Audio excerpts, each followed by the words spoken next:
शाळेत जातात. बाबांनी मारू नये म्हणून अभ्यास करतात. बाबांच्या दहशतीखाली शिकत राहतात. हळूहळू मुलं बाबांकडे दुर्लक्ष करून आईवरच प्रेम करू लागतात. मनामधून बाबांना काढून टाकतात आणि आईच्या चरणावरती सर्वस्व अर्पण करतात. बाबांपासून 4 हात लांबच राहतात. मुलं आईचं गाणं गातात. मुलं आईवर कविता करतात.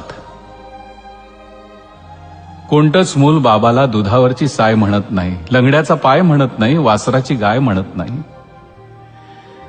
बाबांसाठी मुलांकडे शब्दच नसतात.